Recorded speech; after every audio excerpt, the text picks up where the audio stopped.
हरे कृष्णा कृष्ण हरे हरे, हरे राम राम हरे। ओम नमो भगवते वासुदेवाय। ओम नमो भगवते वासुदेवाय। ओम नमो भगवते वासुदेवाय। ओम नमो भगवते वासुदेवाय। ओम नमो भगवते वासुदेवाय। ओम नमो भगवते वासुदेवाय। ज्ञानतिमिरन्धस्य ज्ञानाञ्जनशलाकया चक्षुरोन्मिलितं येन तस्मै श्रीगुरवे नमः। नमो विष्णुपादाय कृष्ण कृष्णपृष्ठाय भूतले श्रीमते भक्तिवेदान्त स्वामी नामिने। नामिने नमस्ते सारस्वती देवे गौरवाणी प्रचारिणे निर्विशेष शून्यवादी पाश्चात्यदेशतारिणे वाञ्छाकल्पतरुभ्यश्च कृपा सिन्धुभ्येव च पतितानां पावनेभ्यो वैष्णवेभ्यो नमो नमः।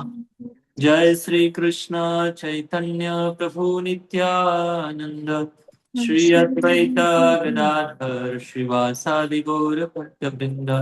हरे कृष्णा कृष्णा कृष्णा हरे हरे, हरे राम राम राम हरे हरे। हरे कृष्णा। हरे कृष्णा। सभी भक्तों का हार्दिक स्वागत है आज के ऑनलाइन श्रीमद् भागवतम क्लास में। तो हम श्रीमद् भागवतम के प्रथम स्कंद के 8वें अध्याय की चर्चा कर रहे हैं, जिसका शीर्षक है कुंती महारानी की प्रार्थना और राजा परीक्षित महाराज की रक्षा। इसमें श्लोक संख्या 35 तक हमने चर्चा की थी पिछले क्लास में। अभी आज की क्लास से 36 नंबर श्लोक से चर्चा आगे बढ़ाएंगे। तो बड़ा सुंदर श्लोक है। कुंती महारानी इस प्रार्थना की श्रृंखला में भगवान के अवतार का जो प्रयोजन है ये बता रही है। इनके इसके पिछले वाले श्लोक में कुंती महारानी बता रही थी कि इसके पिछले 3 श्लोकों में बताया था कि 3 कारणों से, 3 श्लोकों में अलग अलग कारण बताती कुंती महारानी।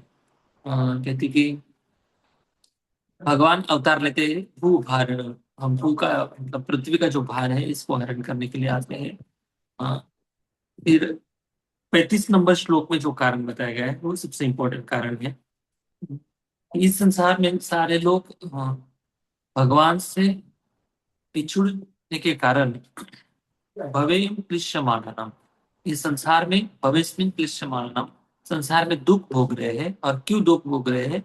अविद्या काम कर्म भी, अविद्या में अपनी कामना की तृप्ति करने में लगे हैं, इसलिए इस संसार में लोग दुखी हैं।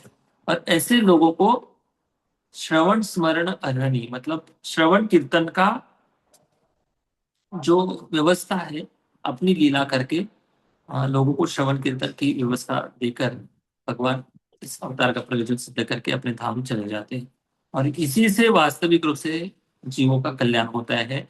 और यही भगवान की इच्छा है, और यही धर्म स्थापना, मतलब यही धर्म स्थापना की सबसे इंपॉर्टेंट नींव है। तो ये कुंती महारानी 35 नंबर श्लोक में बताती है। अभी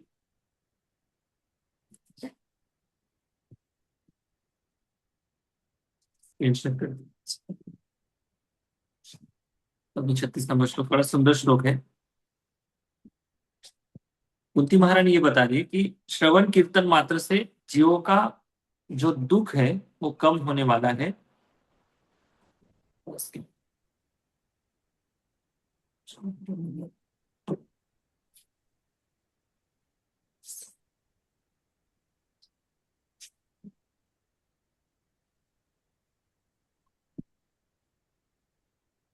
ये पिछला श्लोक था, दिखाई दे स्क्रीन सबको, दिखाई दे रहा है? हाँ। Yes yes yes. भविस्मिन् क्लिश्यमानानाम् अविद्या काम गर्भधि श्रवण स्मरण अर्हणि करिष्यन्नीति केचन। तो ये सबसे जो उद्देश्य है भगवान के अवतार का, ये प्रमुख उद्देश्य था। अभी देखते हैं 36 नंबर श्लोक में किस लिए भगवान अवतार लेकर कैसे जीवों का कल्याण करते हैं, ये बात बता रहे हैं। श्लोक बड़ा सुंदर है, मेरे पीछे दोहराने का प्रयास करिए। शृण्वन्ति गायन्ति गृह्णन्ति भिक्ष्णशः शृण्वन्ति गायन्ति गृह्णन्त्यभिघ्नशः स्मरन्ति नन्दन्ति तवेहितं जनः स्मरन्ति नन्दन्ति तवेहितं जनाः स एव पश्यन्ति अचिरेण तावकम् स एव पश्यन्तचिरेण तावकम् भवप्रवाहो परमं पदाम्बुजम् भवं प्रवाहो परमं पदाम्बुजम्। हाँ, शृण्वन्ति गायन्ति गृह्णन्ति भिक्ष्णशः। अभी भगवान श्रवण कीर्तन की ऐसी व्यवस्था करते हैं ताकि जीवों का जो दुख है ये कम हो जाए, ये भगवान की इच्छा है। लेकिन केवल दुख कम करने से जीवों का उद्धार नहीं होने वाला है। जब तक वो जीव प्रत्यक्ष रूप से कृष्ण या भगवान के अन्य अवतारों की लीला जब तक श्रवण कीर्तन नहीं करेगा, भगवान की लीला का जब तक श्रवण कीर्तन गायन नहीं करेगा, तब तक उसका परम कल्याण नहीं होगा। देखते देखिए, इस भव प्रवाह, मेरे वाला लास्ट वाला शब्द देखते हैं, भव प्रवाहो परमम पदाम्बुजम। हे प्रभु, जीवन का उद्देश्य है परम। परम पद मतलब क्या है? आपके चरणों की प्राप्ति करना, आपके चरण कमलों का दर्शन करना, या आपकी सेवा प्राप्त करना, आपके धाम की प्राप्ति करना। ये मनुष्य देह जीवन का परम लक्ष्य और उद्देश्य है। लेकिन क्या हो रहा है? भव मतलब बार बार इस संसार में जन्म और मृत्यु का जो चक्र है निरंतर चल रहा है। प्रवाह का अर्थ है कि वेग, बहुत स्पीड से प्रवाह, जैसे नदी का प्रवाह चलता है या किसी पानी का जो सैलाब चल रहा है, तो वो जो वेग होता है उसको प्रवाह के समान तुलना की गई है। ये जो प्रवाह जितने स्पीड से चलता है, वैसे ही जन्म मृत्यु का जो प्रवाह है वैसे ही स्पीड से चल रहा है। मतलब क्या, स्पीड कैसे दिखाई दे रहा है? क्योंकि हर जीव अपनी कामना तृप्ति के कारण भाग रहा है और उसको लग रहा है कि अभी इच्छा पूरी हो जाएंगे, तभी हो जाएंगे। लेकिन ऐसे करते करते मृत्यु आ जाती, फिर इच्छा अधूरी रह जाती, फिर से उसको भव प्रवाह, फिर से जन्म लेना पड़ता है। ये जो भव प्रवाह है, इसको अगर स्टॉप करना है, फुल स्टॉप अगर करना है, तो श्रील प्रभुपाद जी कहते हैं कि अभी बस करो। क्या बस करो? मतलब अभी जो जन्म मृत्यु के चक्र में हम घूम रहे हैं, इसको स्टॉप करना अगर है तो ये प्रोसेस करनी पड़ेगी। और ये प्रोसेस जो है बड़ी सुंदर और पावरफुल प्रोसेस है। करते करते आनंद का भी व्यक्ति अनुभव करेगा, सुख का भी अनुभव करेगा, और साथ साथ बोरिंग उसको लगेगा नहीं, कभी आनंदित रहते हुए आगे बढ़ेगा भक्ति में। तो शृण्वन्ति गायन्ति गृह्णन्ति भिक्ष्णशः, देखिए बड़ी सुंदर प्रोसेस है। शृण्वन्ति का अर्थ है, सिंपल है, सुनना। क्या सुनना है? भगवान की कथा सुनने का। शृण्वन्ति गायन्ति, और कीर्तन करना है जो हमने सुना है।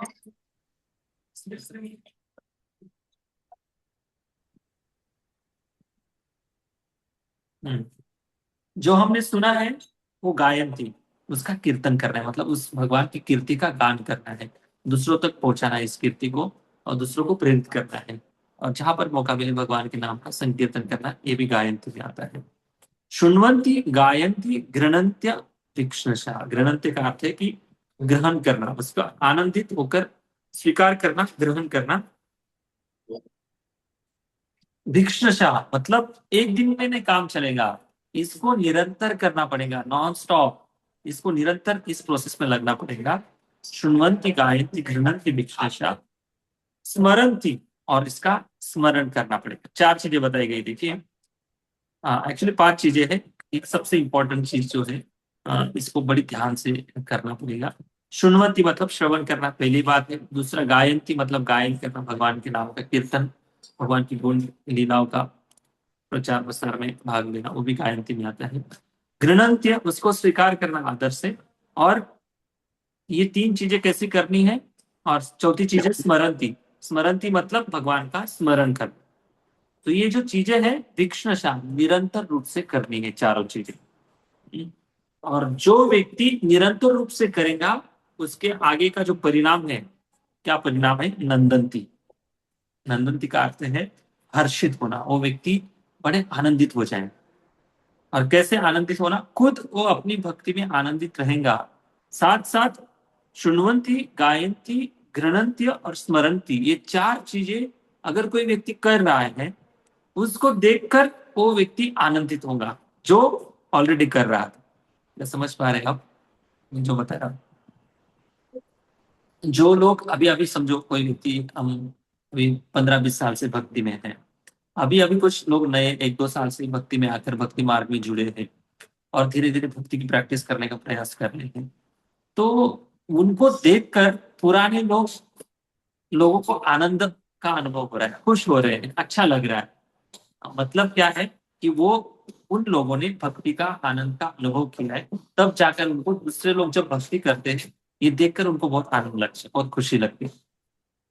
तो ये जो है तवे हितः, तवे हितम जनाः, तव मतलब आपकी, हितम मतलब अहितम मतलब आपकी कीर्ति, आपकी जो महिमा है प्रभु श्याम सुंदर कृष्ण, आपके कार्यकलाप के बारे में जब लोग तवे हितम जनाः, जब ऐसे करते हुए देखेंगे, कौन, त एव पश्यन्त्य, इन लोगों को जब देख, पश्यन्त्य मतलब देखना, जो भक्ति में आने के बाद जो लोग श्रवण कीर्तन स्मरण जब आदि सब करते हैं, ये सब देखकर जो लोग खुश होते हैं, जो प्रसन्न होते हैं, पश्यन्ते तावकः, अचिरेण तावकः, अचिरेण का अर्थ है कि बहुत जल्दी, बहुत जल्दी, मतलब श्रीमद् चैतन्य चरितामृत अगर आपने से किसी ने पढ़ा होगा, तो चैतन्य चरितामृत के कृष्णदास कविराज गोस्वामी हर एक चैप्टर के बाद एक फलश्रुति लिखते हैं। फलश्रुति का मीनिंग ये है कि हर एक फलश्रुति में लिखते हैं कि जो व्यक्ति इस अध्याय को ध्यान से पढ़ेगा, इस लीला को सुनेगा, समझेगा, उसको अचिरे न पावे चैतन्य चरण, अचिरात पावे चैतन्य चरण, ऐसी ऐसी लाइन, जो लाइन है हर श्लोक, हर अध्याय के बाद लिखते हैं। बड़ा सुंदर अर्थ है इसका। इसका अर्थ ये है कि जो व्यक्ति भगवान की लीला सुनेगा, समझेगा, तो वो व्यक्ति जल्दी ही श्री चैतन्य महाप्रभु के चरण कमलों की प्राप्ति करेगा। तो इसका मीनिंग ये है।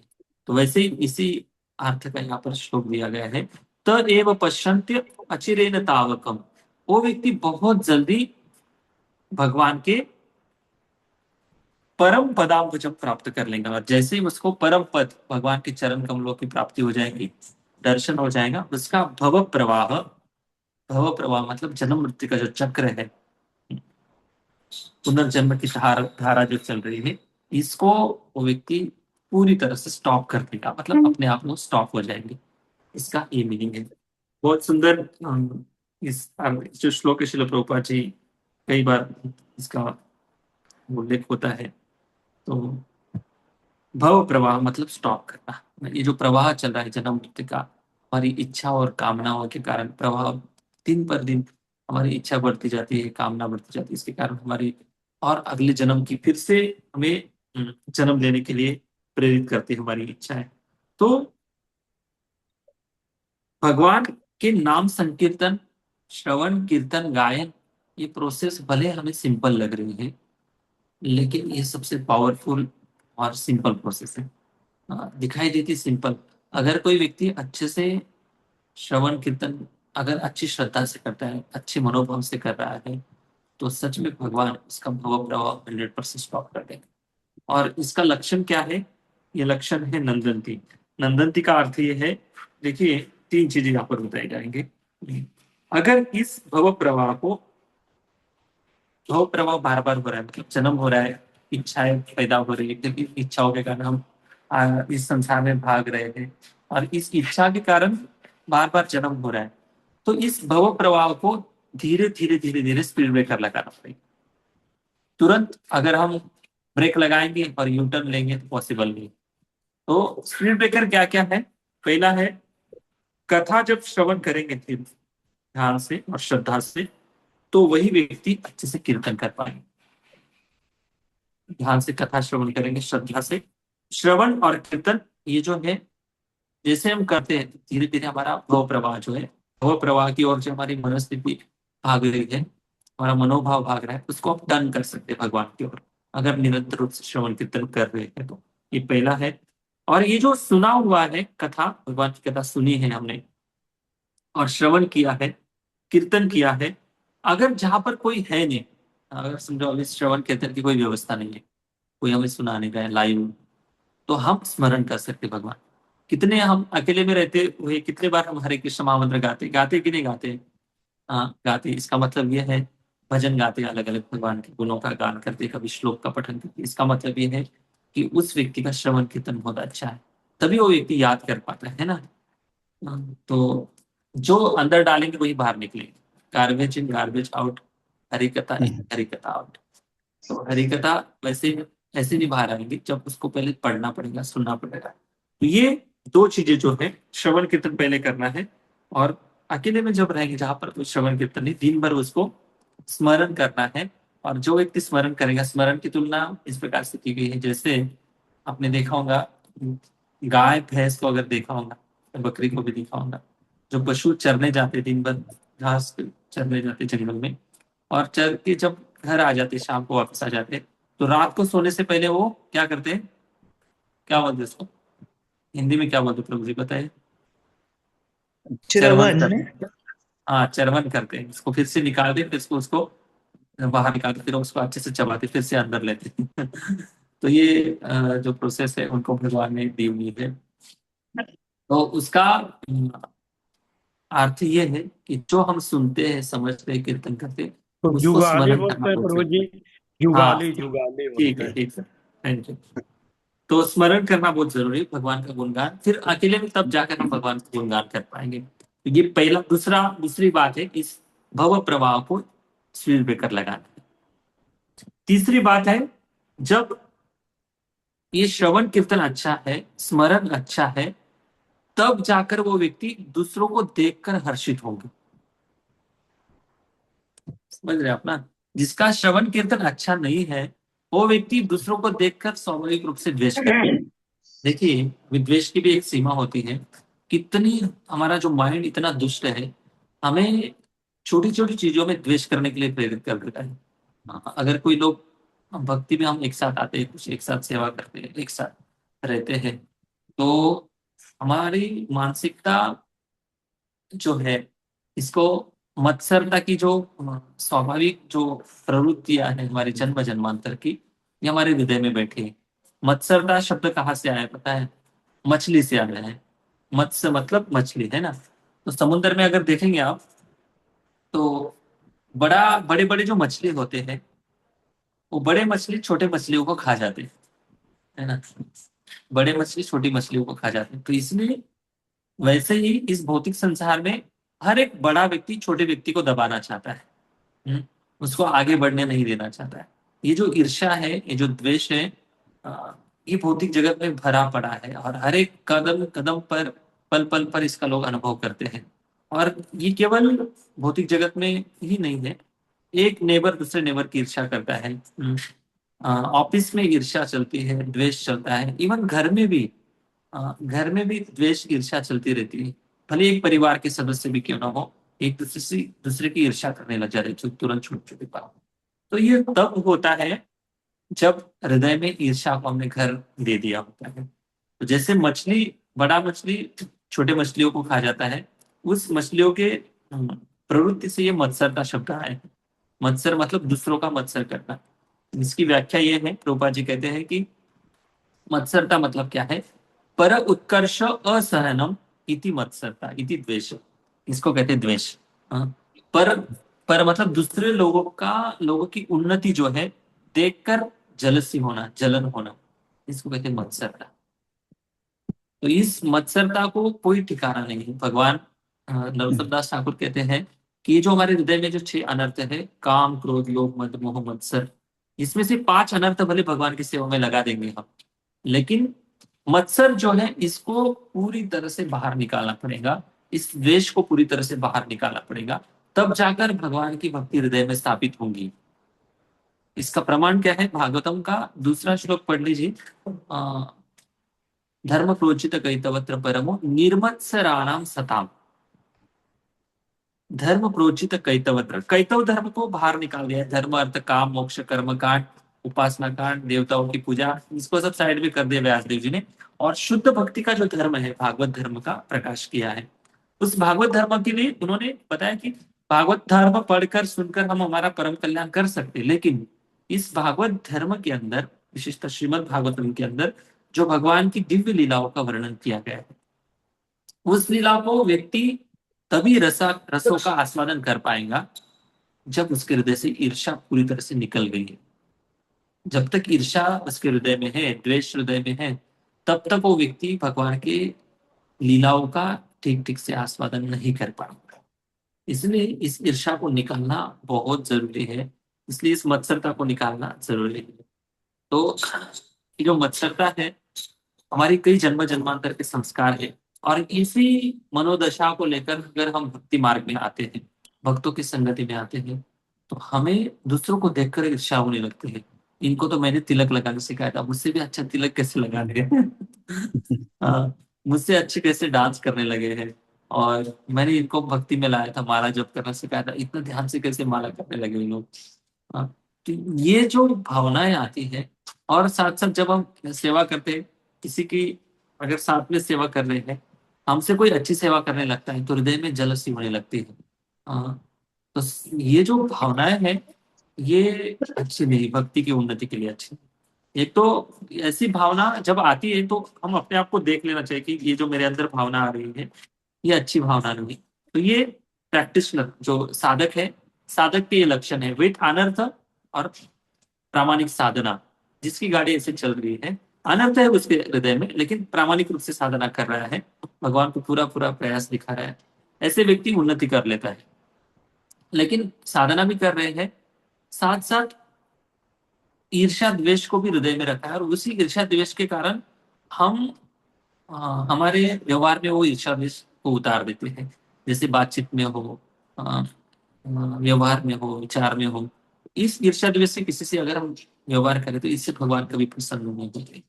इस ईर्ष्या को, इस द्वेष को पूरी तरह से जड़ से निकाल के बाहर फेंकना पड़ेगा, तब जाकर हम उस भागवतम के कथाओं में रसों का आस्वादन कर पाएंगे। क्योंकि ये जो अनर्थ है ना, ये बहुत बड़ा अनर्थ है ईर्ष्या। भले काम, क्रोध, लोभ, मद, मोह, मत्सर, ये मद, मोह, मत्सरता को छोड़कर बाकी सब हम लगा सकते हैं सेवा में, लेकिन मत्सरता से निकालना है प्रश्न, मत्सरता को पूरी तरह से निकालना पड़ेगा। तो हाँ, जब हम किसी का, जब कैसे समझेगा कि हमारे अंदर ईर्ष्या है या द्वेष है या कैसे है? सिंपल, इसका टेस्ट करने का सिंपल तरीका है। देखिए, अगर किसी का गुणगान किया जा रहा है, किसी की तारीफ हो रही है, और उस गुणगान में अगर हम खुश हो रहे हैं, किसी का गुणगान हो रहा है, उस गुणों को सुनकर अगर हम खुश हो रहे हैं, तो समझ लेना चाहिए कि हम इस ईर्ष्या से धीरे धीरे मुक्त होते जा रहे हैं। और इस गुणगान को देखकर अगर हमें जलसी हो रही है, अगर हमारे अंदर द्वेष और बनते जा रहा है, हम किसी का गुणगान नहीं सुन पा रहे हैं, इसका मतलब यह है कि अभी हमारे हृदय में ईर्ष्या को हमने बहुत बड़ा स्थान दे के रखा है। दूसरी बात है, अगर कोई व्यक्ति उसके जीवन में कुछ मुसीबतें हैं, कुछ प्रॉब्लम्स है, और कुछ बुरा भला हो गया किसी की लाइफ में, वो सुनकर या वो देखकर अगर हमारे हृदय में, मन में ऐसी भावनाएं आ रही है कि ऐसा ही चाहिए उसको, ऐसे ही होना चाहिए अच्छा हो गया, उसको सबक सीखना चाहिए। अगर हम ऐसी, भले वो व्यक्ति गलत भी क्यों ना हो, गलत है, सामाजिक दृष्टि से, व्यवहार की दृष्टि से गलत है, फिर भी अगर हम ऐसे सोच रहे हैं कि हाँ उसको ऐसे ही होना चाहिए था, अच्छा हो गया, अगर हम ऐसे खुशी का अनुभव कर रहे हैं, तो तुरंत आपके लिए एक नोट पैड तैयार किया जाता है, उसकी एक गांठ बन जाती है, इसको कहते हैं ऋणानुबंध। ऋणानुबंध का मतलब है कि अगर आपकी किसी व्यक्ति के दुख को देखकर अगर आपके हृदय में सहानुभूति नहीं आ रही है, कुछ दया भाव नहीं प्रकट हो रहा है, या उसके दुख को देखकर हम ऐसे उसको सहजता से ले रहे हैं, अरे ये तो नाटक कर रहे हैं, इसको तो ऐसे ही होना चाहिए, तो क्या होता क्या है, प्रकृति सुन लेती है, प्रकृति ऐसे चक्र चल रहा है ना, उसी रोल में एक दिन हमको खड़ा कर देती है। जो दुख वो व्यक्ति अनुभव कर रहा था और उसको हमने सहजता से ले लिया, उसी दुख को फिर से उसको अनुभव करने के लिए, भले कुछ मिनटों के लिए हो, कुछ क्षण के लिए हो, कुछ दिन के लिए भी क्यों ना हो, उस दुख को अनुभव करने के लिए प्रकृति उस चक्र में लेकर आती है। इसलिए किसी के दुख को देखकर, किसी की असफलता को देखकर भी हमें खुश नहीं होना चाहिए, उसके प्रति सहानुभूति, उसके प्रति दया भाव हमारे अंदर आना चाहिए। क्या हम उसको मदद कर सकते हैं? ये पर दुख दुखी जो भाव है, दूसरों के दुख को देखकर हमें दुखी होना, ये भक्ति विनोद ठाकुर जी का भजन है। और पर सुख सुखी, पर दूसरे लोगों का सुख देखकर सुखी होना, ये वैष्णव का लक्षण है। और इस वैष्णवता के कारण ही वो व्यक्ति खुद अच्छे से वर्षों तक अच्छी भावना में श्रवण कीर्तन कर सकता है। तो नहीं तो क्या, हम एक तरफ श्रवण कीर्तन का प्रयास भी कर रहे हैं, दूसरी तरफ हम किसी हमारे सहयोगी, हमारे साथी जो रहने वाले लोग हैं, इनको देखकर हमारे हमें ईर्ष्या द्वेष भी हो रही है। ईर्ष्या इतना गंदा माइंड है हमारा, माइंड को इतना जेलसी में पड़ जाता है। कोई अच्छे से मतलब चल के जा रहा है, उसको चलना देखकर भी लगता है कि ये इतने अच्छे कैसे चल पा रहे हैं, हम क्यों नहीं चलते ऐसे। हम उनके जैसे क्यों ये नहीं कर रहे, वो नहीं कर रहे। छोटी छोटी बातों में हमारा माइंड घुमाता है। अभी माइंड में ऐसी छोटी छोटी चीजें में माइंड कैसे पड़ता है, क्योंकि इस माइंड को जीवन का कोई टारगेट दिया ही नहीं। तो श्रवण कीर्तन उद्देश्य विहीन जो भजन है ना, तो उद्देश्य विहीन भजन जो होता है, उसका केंद्र स्थान इधर उधर जाता है, माइंड प्रॉब्लम्स में ज्यादा माइंड अटकेगा। जिसका उद्देश्य क्लियर है, मुझे भगवत प्राप्ति करना है इसी जीवन में, उसके अगल बगल में हजार प्रॉब्लम भी क्यों ना हो। और प्रॉब्लम मतलब खुद के लाइफ की नहीं प्रॉब्लम हो रहा हूँ मैं, समाज में हो, कम्युनिटी में हो, भक्त समुदाय में हो, इसके लाइफ में क्या चल रहा है, उसके लाइफ में क्या चल रहा है, इसके जीवन में क्या चल रहा है, मंदिर में क्या पॉलिटिक्स चल रही है। बिना मतलब के एंग्जाइटी दिमाग में भरेगा माइंड। क्यों? उद्देश्य विहीन भजन है। भजन अगर उद्देश्य के साथ कर किया जा रहा है, भक्ति अगर उद्देश्य के साथ की जा रही है, ऐसे छोटी छोटी चीजें बिना मतलब टाइम भी नहीं ना भाई, बढ़ना आगे है भगवत प्राप्ति करनी, इसको माइंड घुसेगा ही नहीं। माइंड को ऑलरेडी इतना बड़ा होमवर्क दे दिया है, इनको अपना टारगेट दे दिया, तो माइंड उसी तरफ भागेगा। इसलिए हमें इस ईर्ष्या को एक तो है साधना के माध्यम से अनर्थों को धीरे धीरे निकालना है, दूसरा है समझदारी से। समझदारी तब आएगी जब अच्छे स्रोतों से श्रवण करेंगे। अच्छे स्रोत मतलब सच में जिनका भगवत प्राप्ति उद्देश्य है और कोई मोटिव नहीं है, ऐसे लोगों से जब श्रवण करेंगे तो उस श्रवण से हमें हृदय में गंभीरता आएगी, और इस यही गंभीरता हमारे आध्यात्मिक उन्नति का बहुत बड़ा फाउंडेशन बनेगी। तो इसीलिए इस द्वेष को निकालना बहुत जरूरी है। हम भौतिक जगत में थे, भौतिक दुनिया में घूम रहे थे। क्यों घूम रहे थे? क्योंकि हम ईर्ष्या द्वेष अहंकार में पड़े थे। तो इसलिए हमारा भव प्रवाह जो है, बार बार भव प्रवाह चल रहा था, जन्म मृत्यु का जो प्रवाह है भाग रहा था तेजी से। लेकिन अभी अब हम उसको फुल स्टॉप नहीं दे पा रहे, कोई बात नहीं, लेकिन स्पीड ब्रेकर तो दे सकते हैं। इस भव प्रवाह को कम से कम स्पीड ब्रेकर दे देकर स्पीड तो कम कर सकते हैं। फिर स्पीड कम जैसे हो जाएगा, तो जैसे जब डिवाइडर आ जाता है तो तुरंत उधर से यू टर्न ले लेना है। तो ये जो प्रोसेस है, इस द्वेष के कारण हमारी भक्ति को हमें कभी नुकसान ना हो, इसलिए हमें अपने आप को प्रोटेक्ट करने के लिए कोई हमें हमारे साथ अगर कोई, पहली बात तो जन्म लेता है द्वेष, उसके बाद निकलती निंदा। द्वेष हृदय में है, और उस द्वेष को, हृदय में अगर द्वेष है और किसी का गुणगान सुनते हैं हम, तो तुरंत रिएक्ट करता है वो द्वेष कि अरे नहीं सुनना चाहिए, क्या है उसके अंदर गुण। हम भी देखो ना, किसी की गुणगान करते, कुछ भी ऐसे बताना रहता है, तो देखो ये व्यक्ति अच्छा सेवा करता है, अच्छे कुछ करता है, लेकिन लेकिन जैसे लग जाता है, बट लग जाता है, तो तुरंत उसके दुर्गुणों की लिस्ट आ जाती है। तो कभी भी जीवन में सब जगह पर, चाणक्य पंडित कहते हैं, आप दुनिया के किसी भी कोने में चले जाओ, आपके शत्रुता के अनुकूल, शत्रुता की मानसिकता के मतलब आपको लगते हैं वैसे, ऐसे बोलते हो कि आप जहां पर भी जाएंगे आपको दो प्रकार के लोग महसूस होंगे, एक तो शत्रु भाव से और दूसरे है मित्र भाव से। सब जगह लोग ये अवेलेबल रहते हैं। तो हमें इस दोष दर्शन से, हमें ईर्ष्या से, द्वेष से अगर बचना है, तो हमें दो चीजें हमेशा देखनी है। एक तो है, एक व्यक्ति है, उसमें दो चीजें देखनी है। कैसे देखनी है? एक तो है श्रद्धा, दूसरा है स्वभाव। इसमें दो पैराग्राफ करना है। एक में उनके स्वभाव जो है, स्वभाव जो है, स्वभाव मतलब इस संसार में जैसे हमारे जन्म मृत्यु की श्रृंखला पहले से अनादिकाल से शुरू है, तो ये जो स्वभाव है सबका सेम है, कम अधिक मात्रा में। किसमें बहुत क्रोध ज्यादा है, किसमें ईगो ज्यादा है, किसमें एनवी ज्यादा है, किसमें लस्ट ज्यादा है, किसमें एंगर ज्यादा है, किसमें अलग अलग प्रकार के, कोई एरोगेंट नेचर का है, कोई बहुत गुस्सा वाला है, कोई बहुत जल्दी बोल देता है, कोई बहुत दिन तक मन में रखता है फिर कुछ दिन के बाद निकालता है। तो ये जो भावना है सबके अंदर कम अधिक मात्रा में है, तो इसको कहते हैं स्वभाव। तो इस स्वभाव को औषधि क्या है? श्रवण कीर्तन। औषधि का भी प्रयास करें। और दूसरे पैराग्राफ में है उसका उसकी श्रद्धा। तो उस व्यक्ति को हमें श्रद्धा से देखना है, उसके हृदय में श्रद्धा क्या है। उसका श्रद्धा खुद का धन नहीं, गुरु वैष्णवों ने दिया हुआ खुद का धन है, श्रद्धा रूपी धन। इस श्रद्धा रूपी धन को उसने श्रवण कीर्तन कर करके उस वृक्ष को बड़ा करने का वो प्रयास कर रहा है। तो हमें ऐसे स्वभाव को अगर देखेंगे तो हमें दोष ही दिखाई देंगे। अगर हम उसके अंदर श्रद्धा देखेंगे तो हमारी श्रद्धा का भी विकास होगा। इसलिए हमें, जैसे कोई पहाड़ होता है ना, जैसे पहाड़ ट्रायंगल में दिखता है, तो पहाड़ का जो फ्रंट व्यू होता है वो हम देख पाते हैं, लेकिन उसके साइड जो है, बैक साइड जो व्यू है वो हमें दिखाई नहीं देता है।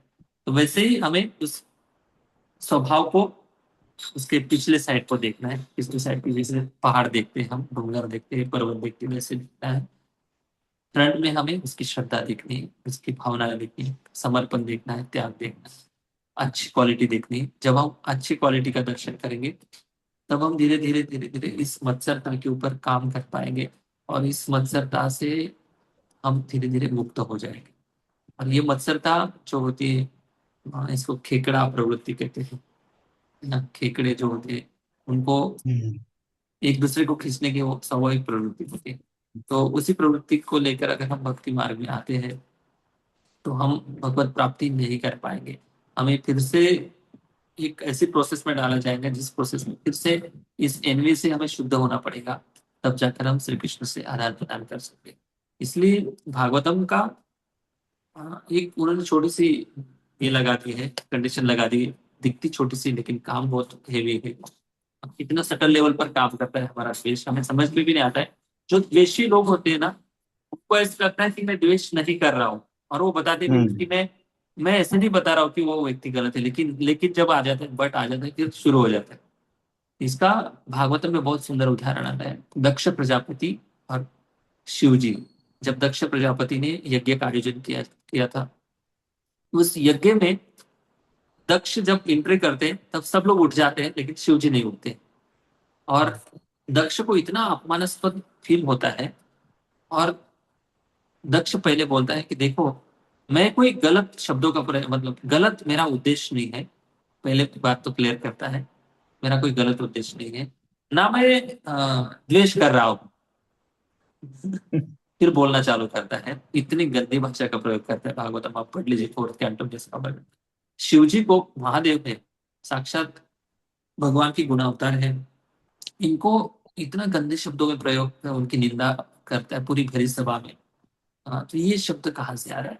मतलब ये है कि भले इस संसार के बड़े बड़े प्रजापति भी क्यों न बन गए हो, इस लीला से सबसे इंपॉर्टेंट शिक्षा है, भले प्रजापति भी क्यों न बन गए हो पुण्य कर्म करके, लेकिन ईर्ष्या द्वेष को नहीं छोड़ पाते। क्यों? क्योंकि ईर्ष्या द्वेष को हृदय से निकालने के लिए एक विशेष प्रोसेस है, जो है श्रीमद् भागवतम, जो भागवत धर्म जो व्यास देव जी ने लिखा है। और ये जो धर्म है, शुण्वन्ति गायन्ति गृह्णन्ति भिक्षुंसि, भगवान के नाम का कीर्तन करना, भगवान की कथा सुनना, और भगवान की इस दिव्य लीला को स्मरण करना। जो व्यक्ति ऐसे कर रहा है वो खुश रहता है अपने जीवन में, और दूसरों को करते हुए देखकर नंदती आनंदित होता है, खुश होता है। यही भक्ति के उन्नति का सबसे बड़ा लक्षण है। इसलिए दूसरों को देखकर खुश होना, दूसरे लोग भक्ति कर रहे हैं उनको देखकर खुश होना, ये बहुत बड़ा सक्सेस है भक्ति मार्ग में। ठीक है ना? भले हमें लगता है कि हम दूसरों को देखकर खुश होते हैं, लेकिन जब उस समय जब सिचुएशन होती है ना, उस सिचुएशन में सच में हमारी मन की जो भावना है उसको रीड करना है अच्छे से, उसको अच्छे से रीड करना है। तो इसके लिए एक विशेष वर्षों तक हमें साधना करनी पड़ेगी, तब जाकर हम इस ईर्ष्या मुक्त होकर भक्ति करेंगे, भजन करेंगे, तब जाकर भगवान से रेसिप्रोकेट कर सकते। भगवान से हम आदान प्रदान कर सकते हैं। ये प्रोसेस भले सिंपल दिखाई दे रही है श्रवण कीर्तन करना, लेकिन बहुत पावरफुल है। इसका फल क्या है? सीधा सीधा भव प्रवाह को स्टॉप कर सकता है, जन्म मृत्यु के चक्र को स्टॉप कर सकता है। इसलिए नंदंती मतलब दूसरे लोगों को भक्ति करते हुए देखकर आनंदित होना। तात्पर्य में श्री प्रभुपाद जी बहुत अच्छी बातें बताते हैं, श्रवण के बारे में बताते हैं। जी प्रभु जी, पढ़िए। यस। तात्पर्य। भगवान श्री कृष्ण हमारी इस बद्ध भौतिक दृष्टि से नहीं देखे जा सकते। उनका दर्शन पाने के लिए मनुष्य को भगवान के स्वजात प्रगाढ़ प्रेम से युक्त भिन्न प्रकार की जीवन अवस्था का विकास करके अपनी वर्तमान दृष्टि को बदलना होगा। जब कृष्ण इस धराधाम पे सशरीर विद्यमान थे तो सभी लोग उन्हें पूर्ण पुरुषोत्तम भगवान के रूप में नहीं देख सके। रावण, हिरण्यकश्यपु, कंस, जरासंध तथा शिशुपाल जैसे भौतिकतावादी भौतिक संपत्ति अर्जित करके उच्च योग्यताधारी व्यक्ति बन गए थे, लेकिन वे भगवान की उपस्थिति को समझने में असमर्थ थे। अतएव हाँ, भले ये देखिए बहुत सुंदर बात बता रहे प्रभुपाद जी। प्रभुपाद जी ये बता रहे कि इतने बड़े बड़े असुर थे, शिशुपाल, जरासंध, कंस, हिरण्यकशिपु, रावण, दुशासन, दुर्योधन, इनके सामने तो साक्षात भगवान विचरण कर रहे थे। दुर्योधन, दुशासन के इनके सामने तो भगवान विचरण कर रहे थे। लेकिन क्यों भगवान को समझ नहीं पाए? वो कानों से श्रवण कीर्तन नहीं किया था। हाँ, भगवान की महिमा मंडित महिमा जो थी वो समझी नहीं थी, ना गाई थी। शुण्वन्ति गायन्ति गृह्णन्ति भिक्षा। जो व्यक्ति ऐसे करेगा वही भगवान का संगी बनेगा, भगवान के धाम में जाएगा। तो ये तो असुरों की लिस्ट हो गई। रूपा जी असुर की बात बता रहे थे। मैंने प्रजापति का उदाहरण दिया। भगवान शिव की महिमा को नहीं जान पाए। क्यों नहीं जान पाए? श्रवण कीर्तन कम था, सीधी सीधी बात ये। इंद्र जो है, जब भगवान श्री कृष्ण इंद्र देवताओं की जो माता है आदिति, उनके कर्ण कुंडल वापिस देने के लिए जाते हैं, और कर्ण कुंडल वापिस देकर जब पारिजात वृक्ष की वो जो लीला लीला है, पारिजात लेने भगवान जाते हैं, तो इंद्र नहीं चाहते कि पारिजात देना चाहिए। स्वयं भगवान है। अभी अभी कुछ मिनटों पहले उनसे आदान प्रदान किया था, उनकी इतनी हेल्प की थी। देवता तुरंत भगवान से लड़ने के लिए तैयार हो गए। देखिए, इसलिए तुकाराम महाराज जी कहते हैं कि इंद्रादिक भोग भोग नव्य तो गौरव। इंद्र आदि जो देवता, हमें लग रहा है कि इतने सुख सुविधा में जीवन जी रहे हैं, लेकिन तुकाराम महाराज जी कहते हैं ये उनके लिए भव रोग है। भव मतलब उनका फिर से जन्म मृत्यु के चक्र बढ़ते रहेगा। हाँ, तो इस भव रोग से दूर होने के लिए एक बहुत अच्छी श्रृंखला में अच्छे से बैठकर श्रवण कीर्तन करना बहुत जरूरी है। भले आप देवताओं भी बन जाओ, प्रजापति भी बन जाओ, लेकिन अगर श्रवण कीर्तन ठीक नहीं है, साक्षात भगवान भी प्रकट हो जाएंगे, तो भी कुछ मिनटों के बाद भगवान का भी द्वेष करने लगे। है ना? इसलिए भगवान के पास पहुंचने के लिए इस द्वेष मुक्त होना बहुत जरूरी है। भगवान को अपना तब मान पाएंगे जब द्वेष नहीं रहेगा। भगवान की लीला में सेवा में प्रवेश तब कर पाएंगे जब हम द्वेष मुक्त हो जाए। भागवतम के तीसरे स्कंद में बहुत सुंदर वर्णन आता है कि भगवान का जो जहां पर गुणगान चलता है, कोयल बहुत सुंदर गाती है, लेकिन वहां पे अगर भृंगा आ जाता है, करके आता है, तो कोयल स्टॉप हो जाती है और कहते हैं कि आप कितना सुंदर भगवान का गुणगान कर रहे हैं। हाँ, तो उनको झांस देते हैं। उधर ऐसे नहीं बोला जाता कि तुम चुप बैठो, अभी तो आप मत गाओ। तो ये भगवान के धाम में इस प्रकार के हम मतलब अपने आप को बड़ा नम्र मानते हैं। आप आगे, आप आगे, आपका पहले, आप पहले सेवा में जाओ। और आप भगवान की सेवा करते हुए देखकर भगवान प्रसन्न हो रहे, इसमें उनकी खुशी है। समझ रहे ना? भगवान प्रसन्न हो रहे हैं। राधा रानी का भाव क्या है देखिए। राधा रानी कहती है श्री कृष्ण को, हे श्याम सुंदर, कि वृंदावन में कितने हजारों सखियां हैं, हजारों गोपियां हैं, आप बताओ कौन सी गोपी आपको खुश कर सकती है। मैं उनके घर जाती हूँ, उनके घर का सारा काम करूंगी और उसको आपकी सेवा में भेजूंगी। तो ये राधा रानी का मूड है। तो ये भाव जब आ जाएगा हमारे हृदय में, तब जाकर हम भगवान से सही सही मात्रा में आदान प्रदान कर पाएंगे, और तब जाकर उस धाम में प्रवेश करेंगे जब हम ईर्ष्या और द्वेष से मुक्त हो जाएंगे। इतने सुगंधित फूल है भगवान के धाम में, थर्ड कैंटो में वर्णन आता है। तो उन सुगंधित फूलों में से तुलसी महारानी को सबसे भगवान के चरणों में स्थान दिया गया है। क्योंकि बाकी जो फूल है तुलसी महारानी को निग्लेक्ट कर सकते हैं, इग्नोर कर सकते हैं। आप कहा ना दिखने में सुंदर है ना सुगंधी हो, हम आपसे तो ज्यादा ही सुगंधी है, लेकिन नहीं, फूल चाहते हैं कि आपसे भगवान की सेवा करो। अगर भगवान आपको सेवा में लेकर भगवान प्रसन्न हो रहे हैं, भगवान के चेहरे पर स्माइल है, यही हमारे जीवन का उद्देश्य है। हाँ, तो यही बात है कि भगवान को प्रसन्न करना। भले हम खुद होकर प्रसन्न नहीं कर पा रहे, अगर कोई व्यक्ति भगवान को प्रसन्न कर पा रहा है, भगवान की प्रसन्नता के लिए कुछ काम कर रहा है, कुछ सेवा कर रहा है, तो वो देखकर प्रसन्न अगर हो रहे हैं, तो समझो हमें गोलोक में जाने के लिए हम एक कदम तो चढ़ गए भगवान प्राप्ति के लिए।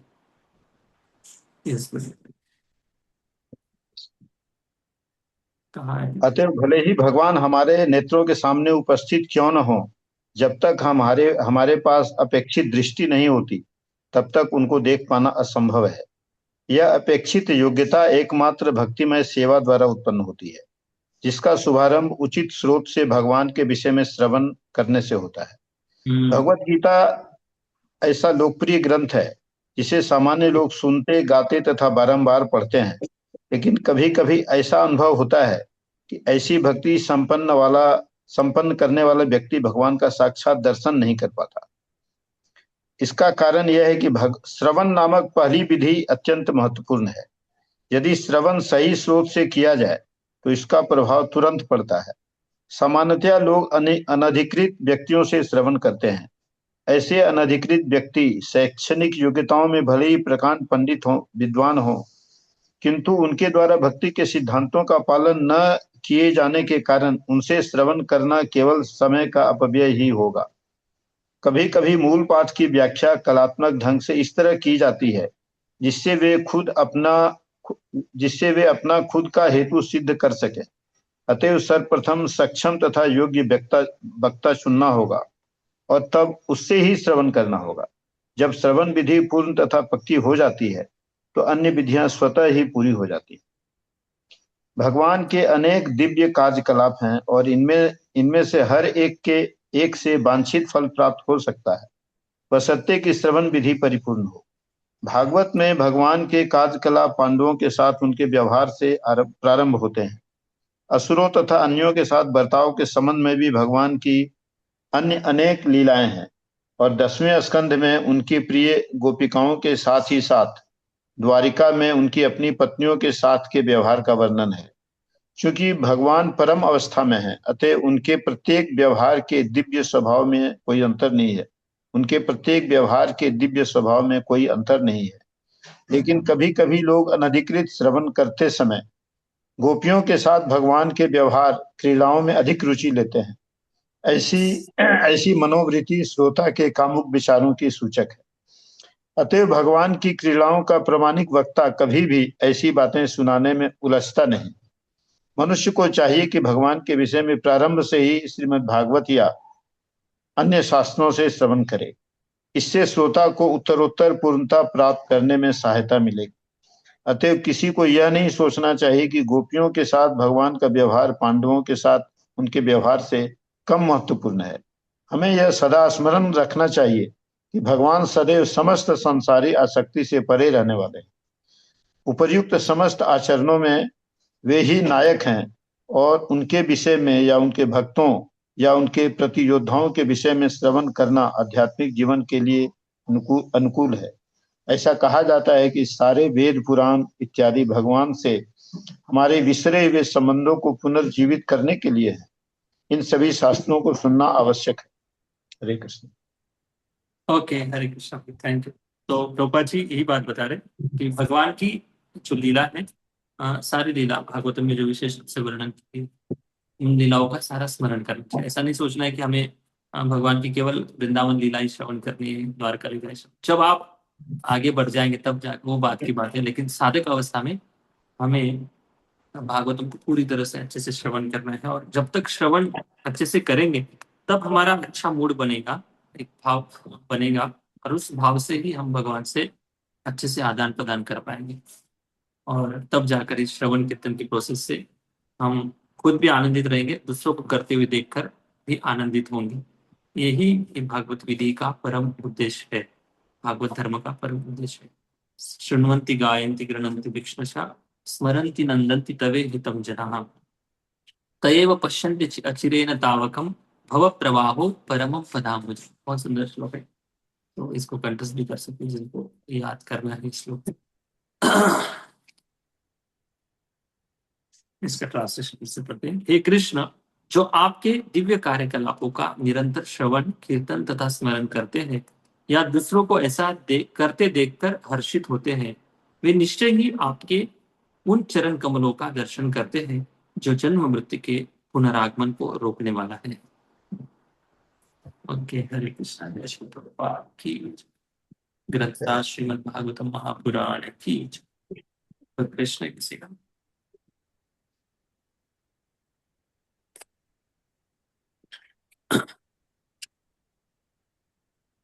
और पूछना प्रश्न?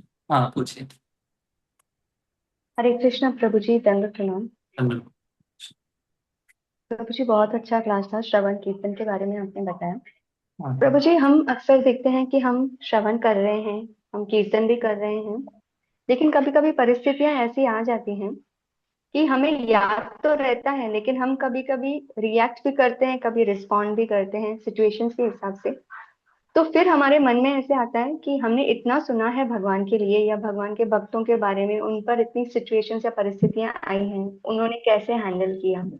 लेकिन फिर दूसरे माइंड में ऐसे कहा, ऐसे माइंड में आता है कि हमने हमार भगवान ने हमें बुद्धि भी तो दी है ना, कि ये सिचुएशन को कैसे हैंडल करें। तो क्या हम वो बुद्धि इस्तेमाल करें या ना करें। तो कभी कभी हमें लगता है कि हम बराबर श्रवण कर रहे हैं, हम बराबर रिएक्ट या रिस्पॉन्ड कर रहे हैं या नहीं। तो वो हम कैसे समझे कि हम बुद्धि का इस्तेमाल कर रहे हैं जो भगवान ने ही दी है उस सिचुएशन के हिसाब से, या हमें चुप रहें, या हमारा श्रवण कच्चा है, हम कैसे समझे प्रभु जी। देखिए, अ, अभी हम प्रैक्टिस कर रहे हैं भक्ति की, और हमारे सामने एक आदर्श है। एक बड़े महान वैष्णव के चरित्र हम पढ़ते हैं, सुनते हैं। उन्होंने अपने जीवन में अलग अलग परिस्थितियां आई उनके लाइफ में, कैसे उन्होंने अपनी भक्ति को मेंटेन किया, साथ साथ उस परिस्थिति को भी कैसे उन्होंने एक भक्ति के दिव्य लक्षणों से उन्होंने उस परिस्थिति को हैंडल किया अपनी लाइफ में। तो उनका एक स्तर है। उनका स्तर क्या है कि वो सहनशीलता की एक सीमा है उनकी। क्या तुकाराम महाराज जी जैसे हम सहन सहन नहीं कर सकते, या हरिदास ठाकुर जी जैसे हम सहन नहीं कर सकते, या इतनी विनम्रता की पराकाष्ठा घास का तिनका मुंह में लेकर हम दंडवत नहीं कर सकते, या कोई मार भी रहे तो उसको थैंक यू भी नहीं बोल थैंक यू बोल सकते। ये जो है ना, एकदम महान भक्तों के लक्षण है। तो जिस स्तर पर जाएंगे व्यक्ति, उस स्तर के स्वाभाविक रूप से गुण प्रकट करेगा वो व्यक्ति। अभी समझो 10 सीढ़ियां है। 10 सीढ़ियों में से अगर कोई व्यक्ति 10वीं सीढ़ी पर है, उसके जैसा ही समझ ये आध्यात्मिक सीढ़ियों की बात कर रहा हूँ, उसके जैसा ही समझदार, उसके जैसा ही व्यवहार सेकंड स्टेप पर जो व्यक्ति है, उससे हम अपेक्षा नहीं कर सकते, है ना। लेकिन प्रयास तो जरूर करना है। भले अपेक्षा नहीं कर सकते, लेकिन प्रयास भी जरूर करना है। अगर ऐसी कठिन परिस्थिति में अगर हम अपने आप को पूरा सही समझदारी से किसी से व्यवहार कैसे करना है, क्या करना है, अगर हम बुद्धि लगाते हैं, बुद्धि तो जरूर लगानी है, क्यों नहीं बुद्धि लगानी, बुद्धि का प्रयोग तो करना ही पड़ेगा। तो बुद्धि जो है, जब बुद्धि श्रवण कीर्तन से अगर पोषित हो चुकी है, तो उसको, और प्रामाणिक व्यक्ति साधना कर रहा है प्रामाणिक रूप से, भगवान ददामी बुद्धि योगम तम, हृदय से उस व्यक्ति को ऐसी प्रेरणा देंगे, ऐसी याद दिलाएंगे कि आपको किस समय किस परिस्थिति में कैसे उस परिस्थिति को हैंडल करना है। भगवान हृदय से प्रेरणा देंगे, क्योंकि आपने बुद्धि, मन और इंद्रिया सब कुछ भगवान की सेवा में पहले ही अर्पण कर दिया था। तो जिम्मेदारी भगवान की बनती है कि उस बुद्धि को सही समय पे कैसे इस्तेमाल करना है। अगर पहले हमने बुद्धि, मन और इंद्रिया को समर्पित नहीं किया है, हम हमारे मनमानी ढंग से जीवन जी रहे हैं, और फिर जब कठिन परिस्थिति आती है, उस परिस्थिति में हम अपेक्षा करते हैं कि हमें शुद्ध भक्तों जैसा रिएक्ट करना चाहिए था, लेकिन नहीं कर पाए। क्यों? भले 100% में से 20% भी कर पाते तो भी थोड़ा बहुत समर्पण था, ऐसे मान सकते हैं। तो भक्तों की, शुद्ध भक्त जैसे परिस्थितियों से आदान प्रदान करते हैं, वैसी अपेक्षा तब कर सकते हैं हम जब हमारे मन, बुद्धि, इंद्रिया आत्मसमर्पण के साथ भगवान को पूरी तरह से शरणागत थे, और शरणागति में हमने जैसे भगवान की और गुरु की आज्ञा के अनुसार हमने जीवन जिया है। तब जाकर हम अपेक्षा कर सकते भगवान ने हमें सही सलामत याद दी, नई बुद्धि दी, कैसे कठिन परिस्थिति में हमने इस परिस्थिति का हमने सामना किया।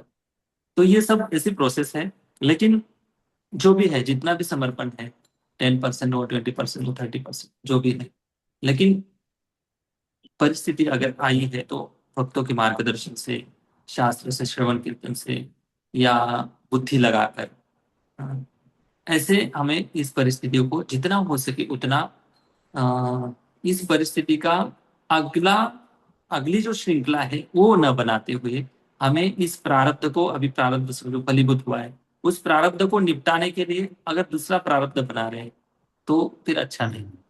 तो उस परिस्थिति को उधर ही सुलझाकर हमें अपने जीवन का जो सफर है वो और भी स्मूथली अच्छे से कैसे हो, इसको पहले ध्यान में रखना है। और हमारी गांठ नहीं बननी चाहिए कर्म की। इसी को कहते हैं भव प्रभाव को स्टॉप करना। ठीक है? Hare Krishna. Thank you Prabhu ji. Hare thank you Krishna. Prabhu ji, thank you. Okay, जय श्री प्रभुपाद। और कुछ हरे कुछ कृष्णा प्रश्न? प्रभु जी। जी पूछिए। प्रभु जी, जैसे कभी कोई अच्छा इंसान होता है, उसके साथ कुछ बहुत बुरा होता है, तो हम कहते हैं कि इस जन्म में तो ये बहुत अच्छे थे, पूर्व जन्म का कुछ उनका कर्म रहा होगा। ऐसे ही कुछ लोग ऐसे दिखते हैं कि सच में जिनके पास अगर पैसा है, ताकत है, तो वो सामने वाले कमजोर व्यक्ति पे बहुत अत्याचार करते हैं। फिर जीवन में एक बार ऐसा समय आता है कि उनके साथ बहुत कुछ बुरा होना शुरू हो जाता है।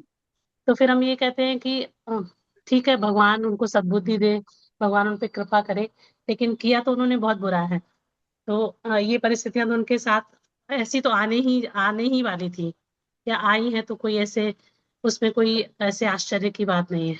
तो हमारी क्या ऐसी सोच भी नहीं होनी चाहिए, क्योंकि ऐसी बात दिमाग में आ ही जाती है जब हम देखते हैं कि सामने वाला व्यक्ति ऐसे उसने बहुत बुरा किया है और अभी वो बहुत जूझ रहा है। हम ऐसा नहीं है कि उसके लिए हम द्वेष रख रहे हैं, लेकिन मन में कहीं न कहीं ऐसे ही आ जाता है कि उसने सारे जीवन ऐसे किया है, तो फिर वो, जैसे वो कहते हैं ना, कुछ कर्मों का फल अभी मिलता है, कुछ बाद में मिलता है, तो वो आने ही वाला है। तो ऐसी सोच आ जाती है। तो वो सोच भी नहीं होनी चाहिए हमारी क्या? उसको कैसे बदलें अगर वो नहीं होनी चाहिए और तो? अच्छा प्रश्न है। देखिए, अभी इसको हम दो दृष्टि से देखेंगे। एक है महाभारत से, दूसरा है भागवतम से। जिस व्यक्ति की भी लाइफ में जो भी प्रॉब्लम है, भले उसने पूर्व जीवन में या पूर्व लाइफ में जो भी बुरा किया था, तो उसका ही फल फलीभूत होकर उसके लाइफ में कठिन समय के रूप में आया है। तो महाभारत में जितने भी आप कथाएं पढ़ेंगे, तो वो एक तो है न्याय की दृष्टि से है, या वर्णाश्रम में जो बदला लेना की भावना क्षत्रियों के मन में होती है, और क्षत्रिय जब अपना बदला लेते तब खुश होते हैं, अच्छा लगता है उनको, इसको यही दंड मिलना उचित था। ऐसे वैसे वैसे डायलॉग दिखाई देंगे आपको। तो ये एक स्तर है, एक वर्णाश्रम स्तर पर ऐसे अपने अपने वर्णाश्रम में जिन्होंने जितनी उन्नति की उस दृष्टि से वो लोग व्यवहार करते हैं। महाभारत में अक्सर ऐसे ही आएंगे। लेकिन भागवत धर्म जो है ना, इससे परे है, इससे ऊपर है। भागवत धर्म मतलब शुद्ध भक्ति का दृष्टिकोण। हर परिस्थिति को शुद्ध भक्त कैसे देखता है, ये हमारा आदर्श है। लेकिन हम साधक स्तर पर है, हमारे मन में वो भावना तो आ ही जाएगी कि हाँ, इसने कुछ तो बुरा किया होगा पिछले जीवन में, इसका कर्म फल के रूप में ये मिला है। हाँ, ये भावना समझो। अगर आप ये गलती कभी मत करना, किसी कोई व्यक्ति हॉस्पिटल में एडमिट है, कोई बीमार है, या कुछ भी व्यक्ति है कैसे ऐसी परिस्थिति से जूझ रहा है, कठिन परिस्थिति, तो उसको देख कर है ना, कभी जीवन में ऐसे वर्ड्स नहीं निकालने हैं हाँ, कि आप आपके कर्म के फल को भोग रहे हो। बहुत बुरा शब्द है, तो ऐसे कभी नहीं बोलना है किसी को। भले मन में विचार आ जाए, ये तो मन में तो आएगा, क्योंकि ये ज्ञान का स्तर है। ज्ञान की दृष्टि से हम सब देखते हैं, चलो भाई, किसी ना किसी का तो अपना अपना कर्म है, और ये कर्म भी है, ये भी एक समझदारी बैक ऑफ माइंड जो होती है ना, हमारे स्मृति पटल में चाहिए। अगर हम इस कर्म के सिद्धांत के ऊपर विश्वास नहीं रखेंगे, तो फिर हम भगवान को गाली देंगे कि भगवान अगर परम नियंत्रक है तो फिर लोगों के जीवन में दुख क्यों आ रहा है। तो हमारा माइंड उस वे में घुस जाएगा, भगवान को दोषारोपण में चला जाएगा। इसलिए कर्म का फल ये एक हमारे माइंड में ठीक है रहता है, लेकिन कुछ 1-2% वो माइंड में होना चाहिए। लेकिन 90%, 95% भाव हमारा ये होना चाहिए, जो भी है आज इसके जीवन में कर्म के रूप में, आज प्रारब्ध के रूप में फलीभूत हुआ है, कल मेरे जीवन में हो सकता है। हम कौन से इतने आकाश मार्ग से टपके, सब लोग तो कर्म की श्रृंखला में पड़े थे। तो हमें ये देखना है कि चलो आज इनको कर्म के प्रारब्ध रूप में इनके जीवन में एक कठिन प्रसंग आया है, तो मैं क्या उनके लिए हेल्प कर सकता हूँ, फिजिकली कुछ मदद कर सकता हूँ। अगर नहीं कर सकता हूँ तो कम से कम प्रार्थना तो कर सकता हूँ, जो सबसे पावरफुल और प्रभावी उपाय है। अगर हृदय से उनके लिए प्रार्थना करेंगे तो वो व्यक्ति, भले उनके जीवन में प्रारब्ध फलीभूत हुआ है, लेकिन कुछ हद तक उसको राह मिलेगी, कुछ शांति मिलेगी, कुछ तो अच्छा मार्ग मिलेगा, ताकि वो धीरे धीरे उस कठिन परिस्थिति से निकल जाए। तो प्रार्थना तो कर सकते हैं हम। तो ये भाव, मनोभाव हमारा होना चाहिए। हाँ। और फिर रही बात एकदम दिव्य लक्षणों की, शुद्ध भक्तों के जैसे वचन है, जैसे उन्होंने व्यवहार किया है। अभी महाप्रभु के इसमें वो अमोघ का प्रसंग आता है। अमोघ को कुष्ठ रोग हो जाता है, इसका सार्वभौम भट्टाचार्य का दामाद अमोघ ही था ना। हाँ, कुष्ठ रोग। तो महाप्रभु महाप्रभु कैसे उनको आदर प्रदान करते थे, तो वो कहते कि आप तो ब्राह्मण बालक हो, ऐसे नहीं करना चाहिए, आप सब ठीक हो जाएंगे। महाप्रभु की कृपा से ठीक भी हो जाता है। कहने का मतलब ये है कि ये जो भावनाएं हैं, एक आध्यात्मिक स्तर पर जब हम उन्नति कर लेंगे ना, उस समय स्वाभाविक रूप से ऐसे ऐसे वचन, ऐसी भावनाएं निकलेंगी। तो ऐसे इस प्रकार से बैलेंस करना है हम ऐसी परिस्थितियों को। तो हो सके उतना किसी भी जीव, किसी की भी लाइफ में कोई असफलता हो, कठिन परिस्थिति हो, कि हमें उसका कर्म तो ठीक है, वो तो एक आ ही जाएगा, विचार आके चला जाता है, लेकिन उस विचार को प्रकट करने से कोई मतलब नहीं है। या उस विचार को ध्यान में रखकर हम म्यूट हो जाना, कुछ बात नहीं करना, कुछ मदद नहीं करना, ये भी ठीक नहीं है। इसको आउट ऑफ बाहर निकलकर कंपैशन के भाव से हम अगर उनको कुछ मदद करते हैं तो अच्छा है। अगर सिचुएशन ऐसी कि हम मदद नहीं कर सकते, कुछ बहुत दूरी पर है, प्रार्थना तो कर सकते हैं। भगवान प्रार्थना से बहुत ज्यादा प्रसन्न होते हैं। अगर आपने यहाँ पर भी प्रार्थना कर दी, भले वो यूएस में हो, भगवान उनको अच्छे के लिए कैसे भी व्यवस्था कर सकते हैं। तो ऐसा भाव होना चाहिए। ठीक है जी, थैंक यू। हरे कृष्ण। हरे कृष्णा। जय श्री प्रभुपाद की जय। जय आपकी हरे कृष्ण। धन्यवाद प्रणाम। राघवन को की जय। प्रभु जी के लिए हम एक बार हरे कृष्ण महामंत्र को प्रभु को धन्यवाद देंगे। Hare Hare Hare Krishna Hare Krishna Krishna Hare Hare Krishna Hare Hare Ram Ram Hare Ram Ram Ram Ram Hare Hare. Hare thank you Krishna so Prabhu much ji, दंडवत प्रणाम। हरे कृष्ण प्रभु जी कृष्ण। दंडवत प्रणाम। सभी भक्तों हरे को प्रेम का कृष्ण। कांग्रेस लेकर हरे श्री भागवत के पूर्ण करके